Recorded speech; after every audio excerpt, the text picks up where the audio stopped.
tu sais pas ce qu'on disait avant.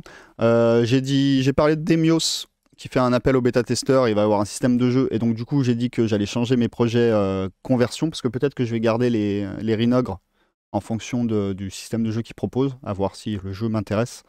Donc, du coup, la conversion que je voulais faire de Rhinogre pour le concours de kit bashing, je vais peut-être passer sur un autre modèle, notamment peut-être pour rentrer dans les clous du concours que je vous avais montré la semaine dernière avec les Action Toys. Je pourrais trouver ça assez rigolo.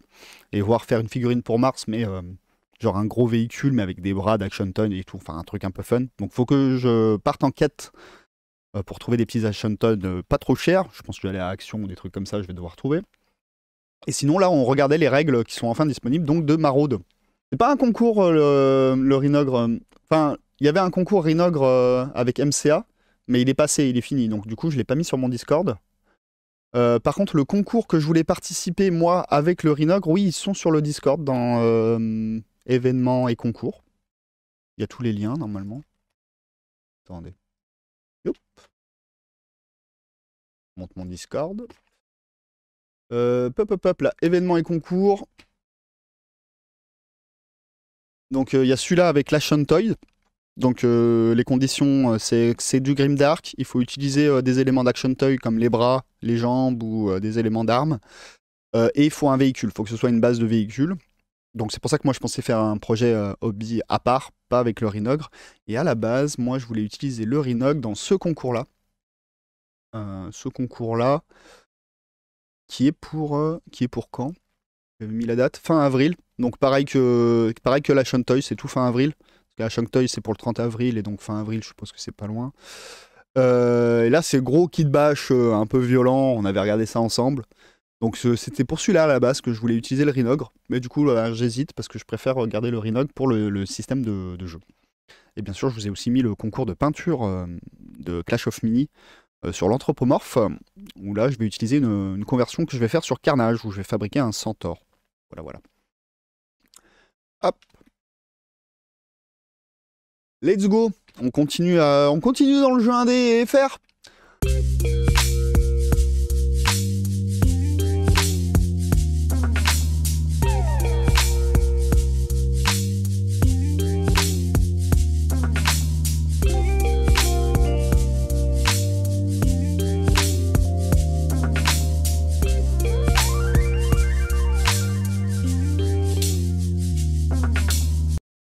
Hop, parce qu'il y a Samy qui nous a posé cette photo-là. On commence à préparer la première convention. Alors, Samy n'est pas là aujourd'hui. Mais quelle convention parle-t-il? En tout cas, ça veut dire qu'il y aura de la vente. Donc, bientôt, amis sur nos tables de jeu. J'ai hâte de tester ça. Il nous tease un peu, donc il a reçu des choses. Donc, bientôt. C'est pour bientôt. J'ai hâte de voir ça. Donc, il a fait des petits dessins aussi. Vous avez aussi on en avait parlé la dernière fois, il y a le live de Ben qui est dans son processus de concept. Voilà, il a c'est intéressant parce qu'il a les phrases que lui a envoyé Samy sur l'idée de ce qu'il veut, puis il explique comment il recherche un peu et tout, puis après il se met au dessin. Cool. Ouais, bah ouais, faut que tu le finisses, ouais. C'est dans 86 Poitou, mais j'ai plus le nom du platin. Ok. Bah, je pense qu'il va nous le partager. Bon, si c'est dans le Poitou, moi j'y serai pas. Mais donc ça veut dire que bientôt on va pouvoir aller acheter du Ami. Normalement, oui, là je le vois. Il a mis un petit peu d'explication de comment ça se passe. Alors ça c'est du lore. Donc il a commencé à nous mettre un peu de lore. Et puis il a aussi mis un petit peu d'explication. Ah, peut-être ça? Présent, oui. Salle des fêtes, Mirambeau. Entrée gratuite, restauration. Donc ça doit être Mirebeau, Bah c'est peut-être là où il est, hein. Je vous laisse aller voir, hein. Je vous remets le lien du Facebook de Rêve Création dans le chat. Let's go, oui, tu confirmes, PG. Donc du coup, voilà. Donc on va pouvoir bientôt tester Ami. Donc pareil, hein, vous vous doutez bien que nous, on va suivre ça sur la chaîne. De toute façon, du moment qu'il y a un jeu indé français, ou au moins francophone, on y suit. Hein. Il n'y a pas moyen. Vous n'y échapperez pas. Moi, je suis. Bon, let's go. Moi, de mon côté, j'avais vu, voilà. Il y a Carnage qui a, donc les gars de TGCM qu'on aura ce soir, ont remis à jour la fac. Et c'est cool parce que du coup, avec l'arrivée du KS, il y a beaucoup de choses qui changent parce qu'il y a les montures, il y a le système de bataille et tout. Donc vous avez accessibilité à la fac qui a été remis à jour. Il y a combien de pages? Il y a beaucoup de pages. Donc ah, quoique, non, ça va. On va regarder ça quand même vite fait.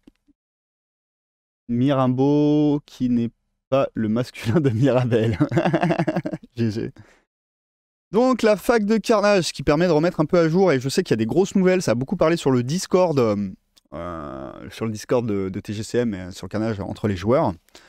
Parce que comme je vous ai dit, pour moi c'est un bon jeu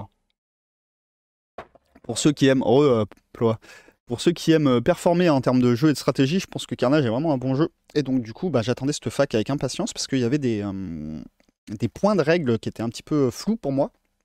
Je savais pas trop comment on allait jouer ça en tournoi, et donc je suis bien content que ça arrive avant les tournois. Que le seul tournoi qu'on a fait, c'est ce que je vous ai fait, le retour de Sartrouville. Mais du coup, on était en mode détente et on découvrait les trucs. On était entre copains en vrai, même si on était 12, on était entre copains.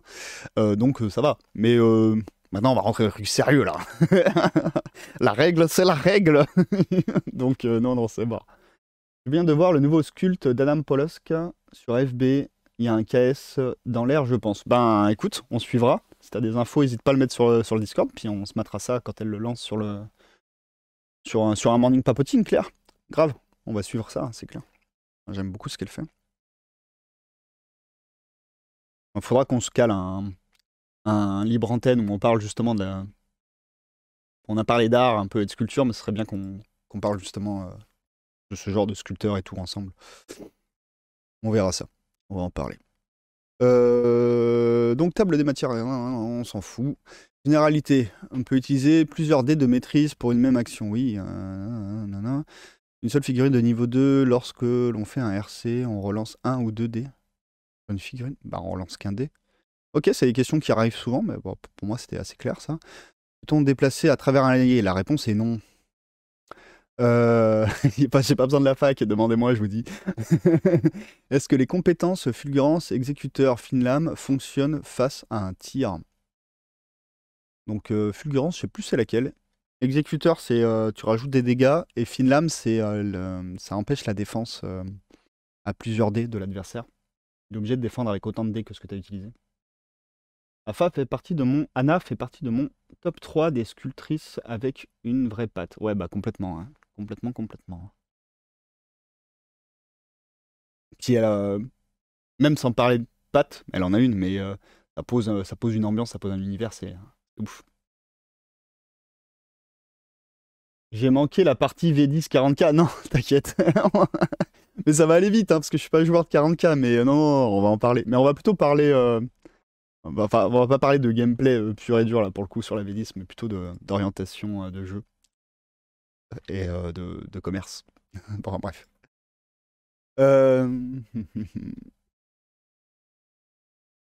Toutes les règles à cependant, ces exceptions, blabla, dans le jeu. Ouais, bon, ça, je m'en fous un peu.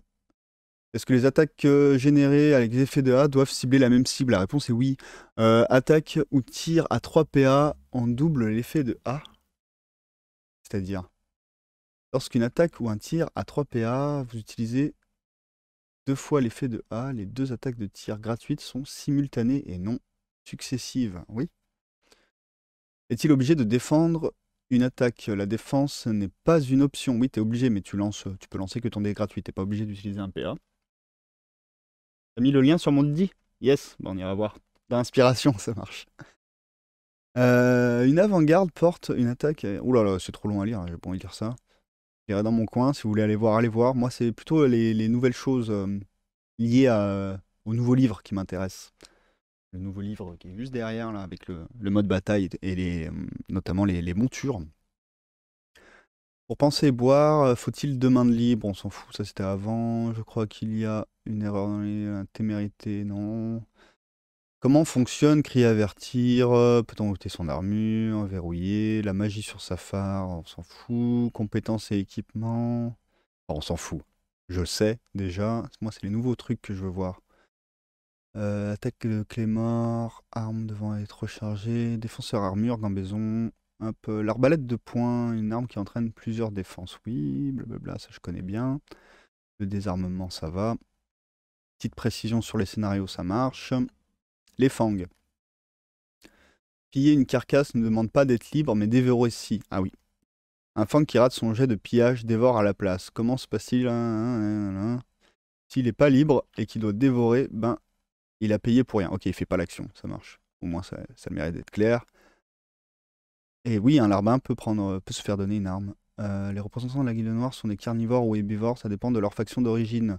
Ont-ils accès aux équipements spécifiques de la faction d'origine? La réponse est non, je crois. La guerre ne sont pas intrinsèquement des espèces. Ouais, c'est ça. C'est compliqué ça, cette notion, parce qu'en fait, la race, l'espèce, on va dire ça comme ça, des personnages et leur faction, c'est pas. C'est le même mot, mais c'est pas tout à fait la même notion. Mais du coup, faut le voir comme une faction et non pas comme une espèce. Du coup, ça va créer des trucs un peu bizarres avec la nouvelle faction, je trouve. Parce que la nouvelle faction, c'est les affranchis et on peut jouer n'importe quelle figurine pour un poste, du moment qu'elle rentre sur la taille de socle et tout ça. Et donc, du coup, il y a des figurines qui ont des capacités vraiment de carnivores. Et on peut y jouer finalement, on peut y mettre une figurine d'herbivore. Donc, du coup, on peut avoir un herbivore carnivore. Je trouve ça un peu ridicule. Donc après, aux joueurs qui sont cohérents de ne pas le faire et de mettre des carnivores et tout, mais le jeu l'interdit pas, quoi. Donc ça, moi je suis un peu enfin, j'aime pas trop le délire. J'aurais bien aimé que ce soit plus clair et plus fermé. Tu vois, pour le coup, je suis souvent sur l'ouverture des règles et les possibles, mais j'aurais préféré que ce soit plus clair et plus fermé. T'attends toujours le projet Anna Gregg. Il n'y a pas que toi qui l'attends. Ngoulusson peut-elle être disciple de Nyx? Oui. Ah, incroyable. J'avais oublié ça. Du coup, je peux le faire. Est-ce qu'elle peut recruter des aliénés Fang? Les Fang... Non, c'est une guilde noire, donc c'est pas une Fang, donc elle peut pas avoir d'aliénés, simplement. Donc ça, c'est lié au nouveau. Ça, c'est nouveau. Je pense que les trucs en rouge, ils ont mis ça, c'est les trucs nouveaux. Donc non. Les aliénés, pour ceux qui ne savent pas, ce sont des figurines en fait qui s'activent en même temps que le personnage principal, enfin lequel elles sont aliénées. Et moi, je vais en jouer beaucoup. J'aime beaucoup le gameplay, c'est des trucs très rapides, c'est vachement cool à jouer. Donc du coup, cette précision est intéressante, oui et non, parce que moi je le savais déjà. Après, je triche, j'ai été bêta-testeur. Mais du coup, voilà, bon, la précision valait le coup quand même si je pense que c'était assez clair, parce que bah, une fois qu'on a compris que la race, entre guillemets, l'espèce qu'on joue est plus liée au nom de faction qu'à l'espèce en soi, ben, quand c'est marqué réservé aux Fang, c'est aux Fang la faction, pas l'espèce. Les Kérops, c'est les gros, je les jouerai jamais, on s'en fout. Ah oui, voilà, donc si je voulais, les affranchis sont-ils carnivores ou herbivores? Bah ça dépend la carte de profil et non pas la figurine finalement. Attends, représenter un profil. Ah voilà. Quelle que soit la figurine, vous utilisez pour représenter un profil, sa nature de carnivore ou d'herbivore dépendra du concept ou du visuel sur la face avant de la carte. Donc voilà, ça va dépendre finalement du profil préconisé par la carte de profil. Mais après, vous avez la possibilité de jouer n'importe quelle figurine de la gamme pour le représenter, mais ça n'impacte pas les règles. Donc du coup, s'il y avait un carnivore sur la carte de profil, votre figurine, même si vous mettez un herbivore, ce sera un carnivore. Parce que finalement c'est une forme de proxy autorisée, on va dire ça, mais ça n'influe pas sur le profil. Ça aurait été intéressant que ça le soit. J'aime bien l'idée de pouvoir jouer une vache carnivore. Je pense qu'il y en a qui vont le faire, ça va donner des idées de conversion, mais j'avoue que moi je suis pas chaud. Surtout que bah, pour le coup, Carnage, il y a un lore, quoi. Il y a 2 romans et c'est quand même assez carré, je trouve. Alors si les créateurs créent des gnous carnivores cannibales, pourquoi pas? Ça pourrait être rigolo, mais là, c'est... je suis pas chaud, moi. Ça donne des vaches folles. Exactement. C'est exactement ça. Bon, moi, je le ferai pas. Voilà. Perso, bah après, vous êtes libre, hein. Comment fonctionne bon, je m'en fous les tempos, je vais pas les jouer pour le moment. Mais bon, on regarde quand même pour ceux que ça intéresse. L'activation du Safar possédant cette compétence, il pourra dépenser XPA pour les transmettre acquis de droit dans son aura. Ok, j'ai pas lu la compétence, donc si ça vous parle. Je suis pas encore assez. Faut que je m'y intéresse parce que je vais les affronter, donc je vais les lire, mais c'est vrai que là je m'intéressais plus à qu'est-ce que je vais jouer moi. Mais je devrais regarder un peu qu'est-ce que je vais affronter avant de décider qu'est-ce que je vais jouer moi. Comme je vous ai dit, Carnage, j'essaye de performer un peu quand même. Pas évident tout le temps, mais. Un Safar recruté par une autre faction peut-il l'être avec sa monture? La réponse est oui, il m'avait dit oui. Donc du coup, ça va être violent, hein. Parce qu'on se disait, ouais, les fangs, les petites hyènes, c'est des chips, on s'en prend plein la gueule, on a personne pour encaisser. Bah si, on peut embaucher des rhinos de la guilde noire, et maintenant on peut leur mettre les montures. Et là, je regrette de ne pas avoir pledge les montures de... Parce qu'une équipe Bah imaginez, une équipe de populeux chips qui marche à combo, mais qui peut recruter un espèce de sac à PV, les listes, elles deviennent autrement plus violentes, hein. Autorisation de proxy ou aveu de trou de règle. Alors, autorisation de proxy, déjà oui, dans le sens où c'était déjà dans le cas, ils avaient déjà lancé cette idée de, en fait, avec la Guilde Noire, c'était déjà le cas, si vous achetez une figurine, en fait, la Guilde Noire, quand vous achetez des figurines, il y en a beaucoup qui ont deux cartes de profil. Ils ont une carte qui se joue en Guilde Noire et une carte qui se joue dans leur faction d'origine. Donc ils avaient déjà pensé que les figurines pouvaient se jouer dans plusieurs factions. Et on avait déjà l'exécuteur, l'agent sombre qui lui était conçu pour pouvoir jouer n'importe quelle figurine que vous voulez en tant qu'agent sombre. Mais il fallait juste respecter une certaine taille de socle. Voilà.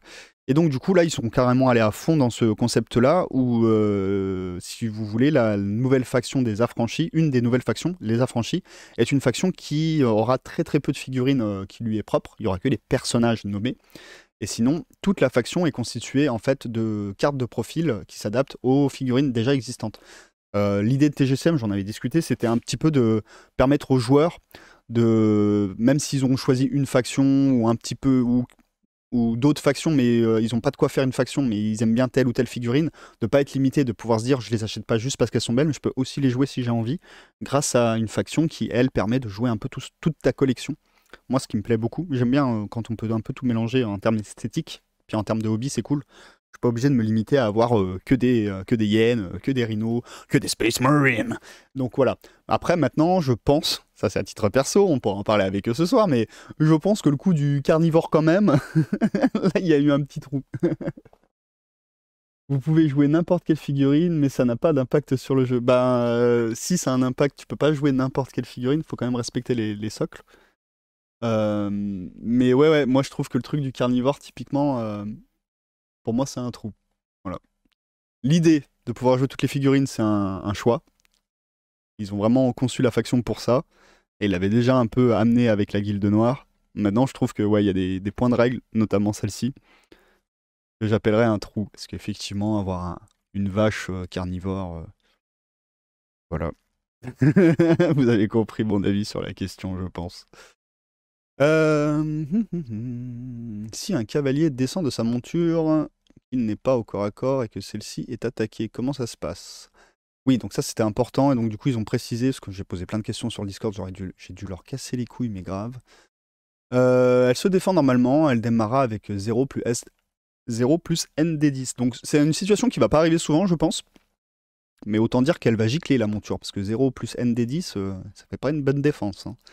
Donc ne descendez pas de vos montures, les gars, parce que vous allez les perdre, hein. Il y a des petits malins qui vont s'amuser à les pousser, hein. Surtout quand tu vois les tembos qui sont énormes. Les montures ont les compétences transmises, donc c'est celles qui sont marquées dans le livre, ça j'avais vu. Les montures, état et effet. Donc là, c'est bien. On était plusieurs à avoir demandé de bien préciser comment ça marche, chaque effet sur la monture. Donc c'est cool, ils l'ont fait. Je vous laisserai regarder. Mais parce que ça rendait les choses compliquées. Parce que pareil, là, ils ont eu une idée intéressante, je trouve, c'est de ne pas traiter la monture. Encore une fois, c'est un reproche que je fais souvent, mais je trouve que des fois, il y a le cul entre deux chaises. Et là, typiquement, la monture, j'avais cette impression-là. Je l'ai toujours d'ailleurs. Mais donc c'est bien qu'ils précisent. Mais ils avaient la bonne idée, je trouve, de considérer la monture comme un équipement. Donc c'était un équipement que t'attaches à ton Safar et tout, et c'était cool. Mais du coup, ils ont quand même mis des règles qui impactent la monture qui sont typiques d'un personnage et non pas d'un équipement. Par exemple, on peut attaquer la monture. On ne peut pas attaquer un équipement, normalement. Donc, il y a un cul entre deux chaises. Ouais, c'est une figurine personnage, mais en même temps, c'est un équipement. Et donc, du coup, ça rendait le truc super confus. Donc, vraiment, il fallait qu'il y ait des précisions. Parce que sinon, bah, à mon sens, c'était source de conflit sur la table. Et pas de conflit le jeu, hein, de conflit entre joueurs et d'interprétation des règles. Et je pense que vous connaissez mon avis sur la question. L'interprétation dans les règles, ça ne doit pas exister.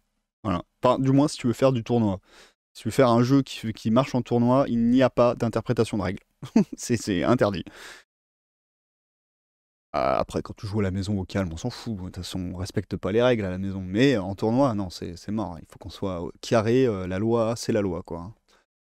En cas de perte de la monture, a-t-on... Ah oui, et donc du coup, il y a certaines montures qui amènent de l'équipement, et donc du coup, ça a été statué, hein, si on perd la monture, on perd l'équipement qui va avec. C'est un choix, c'était pas obligé, je pense, même en termes de tournure de phrase, c'était pas obligatoire. Mais donc, ils ont décidé que c'était comme ça. Ok. Ça roule, donc ça va ramener du... Ça va changer un peu le jeu, hein. Les montures, je pense que ça va amener de la réflexion, hein. J'ai hâte de voir ça sur la table. Il y en a déjà eu à Sartrouville, mais je l'ai pas affronté. Et apparemment, ça impacte, hein. Ça rigole pas. Donc ça va être intéressant. Ça va être intéressant à gérer tout ça. J'ai hâte surtout de faire des tournois du mode bataille. Moi, c'est un mode que j'ai beaucoup apprécié. Alors oui, par contre, il faut plus de figurines, c'est sûr, hein, c'est un autre budget.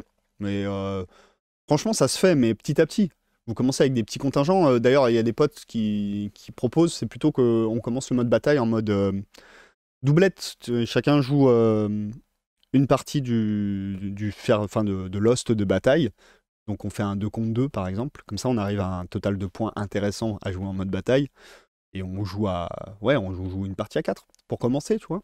Et puis après, petit à petit, bah, on aura notre propre gros host de guerre, mais sachant qu'on peut commencer avec. Moi, je joue du populeux, et franchement, une fois que j'aurai reçu mes licans, j'en joue beaucoup. J'adore vraiment le gameplay des licans. Bah franchement, si vous suivez le jeu depuis un moment, vous y êtes pas loin déjà du mode bataille. Et maintenant, bah, vous mettez petit à petit. Après, je pense que ça va rester mon jeu principal, ça va rester le mode escarmouche. Le mode bataille ne sera que de temps en temps. Parce que bah, déjà, il est plus exigeant en termes de contingent, de mise en place et tout ça. Parce que bon, c'est le double de la table quand même si c'est des 60 par 60 de base, ça commence à faire une grosse table. Mais franchement, j'ai vraiment apprécié. Je l'ai trouvé beaucoup plus fin, beaucoup plus stratégique sur un tas de petites règles que j'ai trouvé très intéressantes. Notamment, bah, on n'active pas toutes nos figurines dans le mode bataille, mais on met des jetons d'activation sur certains. Et comme les hostes de bataille sont divisés en plusieurs fers de lance, du coup, vos jetons d'activation sont répartis entre vos fers de lance. Mais vous êtes dans l'obligation de jouer un fer de lance qui est... si vous avez un fer de lance qui est impacté au corps à corps, vous êtes dans l'obligation de le jouer. Vous ne pouvez pas jouer un fer de lance qui n'a pas été impacté au corps à corps si vous en avez un qui est impacté au corps à corps tant que vous avez des jetons d'activation dans celui-ci. Donc du coup, par exemple, il y a des petits moves à faire que j'avais fait en bêta test et que j'ai trouvé très intéressant à gérer. Des petits moves à faire des fois à envoyer une figurine se sacrifier, hein, mais clairement pour obliger l'adversaire à jouer tel fer de lance et lui obliger l'activation. Il y a plein de trucs à réfléchir comme ça, donc il faut vraiment réfléchir où vous mettez vos points d'activation. Par exemple, moi je joue des embusqués, donc c'est des gens qui sont cachés. Les gens qui sont cachés, on a envie de les jouer à la fin, quand ils ont plus trop de risques, parce qu'il n'y a plus d'activation en face. Donc si vous commencez à vous dire, bon bah pour répartir les points, j'en mets un petit peu dans tous mes fers de lance, bah vous êtes niqué, parce que vous allez devoir le jouer, vu que vous avez joué votre fer de lance, qu'il est impacté au corps à corps, etc. Donc du coup, vos limites, vaut mieux faire un fer de lance qui contient la plupart des embusqués, et dont ceux qui sont sur la table sont bien cachés pour ne pas être impactés au corps à corps, pour pouvoir peut-être éventuellement les utiliser en fin de tour. Mais pareil, l'embusqué, tu l'as pris parce que tu as envie qu'il fasse de l'intervention sur table. Mais du coup, s'il intervient, il est contacté au corps à corps. Donc du coup, tu vas devoir être obligé de jouer tous tes embusqués. Et il y a vraiment des réflexions intéressantes sur des moves et tout. Puis en termes de mouvement, c'est aussi beaucoup plus intéressant. C'est pour ça que j'ai beaucoup aimé les licans, le nouvel apport qu'il y a dans cette version. Donc c'est les petites figurines qui s'activent en même temps que leur maîtresse. Parce qu'ils ont une grosse mobilité et tout. Et j'avais vraiment l'impression de jouer des petits escadrons, tu vois. J'ai limite joué à X-Wing en fait. J'attaquais sur les flancs, machin et tout. C'était vraiment très cool. J'ai passé vraiment un bon moment dans ces bêta-tests à découvrir ce mode de jeu. Et donc j'espère qu'on pourra le jouer assez rapidement en tournoi, qu'il va y avoir des mecs assez chauds pour le faire. Je sais qu'à Sartrouville, ils sont chauds. C'est cool.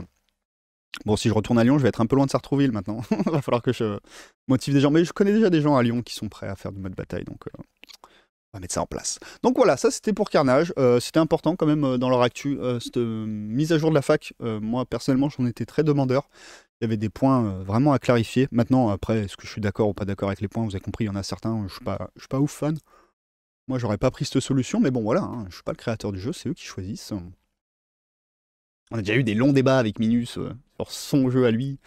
Pareil, il y a des solutions que j'aurais pas pris comme ça, mais bon, il a décidé comme ça, c'est comme ça. Hein. Créateur est maître de sa création quand même, un minimum. On reste sur TGCM juste pour vous dire, pour faire une petite pub à un copain. Donc là, ils sont en train de faire la préco de Briscard sur la nouvelle Aberration. Donc l'Aberration, si vous voulez, c'est un mode de jeu dans Briscard. Moi, je joue pas à Briscard, mais je passe l'info. C'est un mode de jeu du combat de boss. C'est intéressant. Je pense qu'on en parlera vite fait. Le rapport avec jeu de rôle, j'ai un truc intéressant à dire là-dessus, mais on verra ça ce soir. Donc du coup, il y a la préco de leur dernière Aberration. C'est vraiment des très très grosses figurines et c'est du combat de boss. Donc ça, c'est pour les joueurs Briscard. C'est intéressant à Lyon, enfin vers des signes, je crois. Ils sont en train de lancer un tournoi justement d'affrontement d'aberration, donc ça peut être intéressant, surtout que ça se joue en multijoueur coopératif.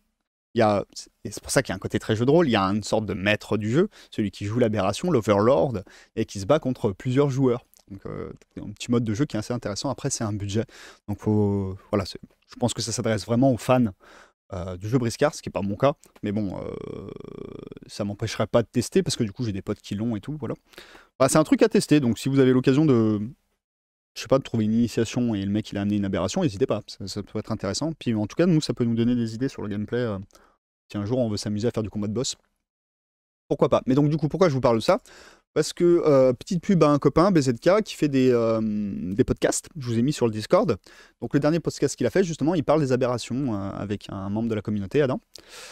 Donc là, il parle de ça, mais bon, n'hésitez pas, je vais vous mettre le lien, paf, copier,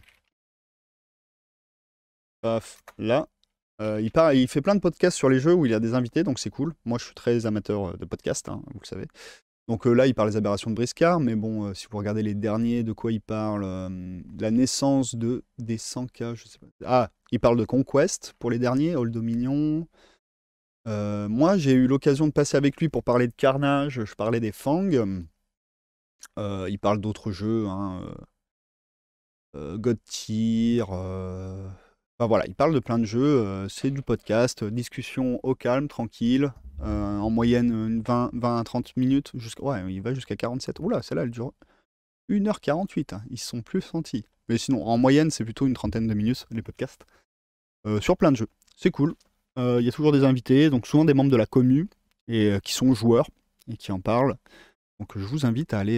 il en a beaucoup en plus. Hein. Il a fait beaucoup d'épisodes. Moi, je l'ai rencontré en tant que joueur de Carnage. Mais il joue à plein de jeux. Et donc du coup, ils avaient plein de présentations de jeux. Et voilà. On parlait de Guild Ball aussi. Substitut à Guild Ball. Tiens, faudrait que je l'écoute ça. Que je m'intéresse à la question du jeu de sport. On en parlera un jour ça. Le jeu de sport. Ça m'intéresse vraiment cette question-là. J'aimerais bien avoir un bon jeu de sport. J'en ai Kickstart 1. Je vous en parlerai quand je l'aurai reçu. Mais voilà.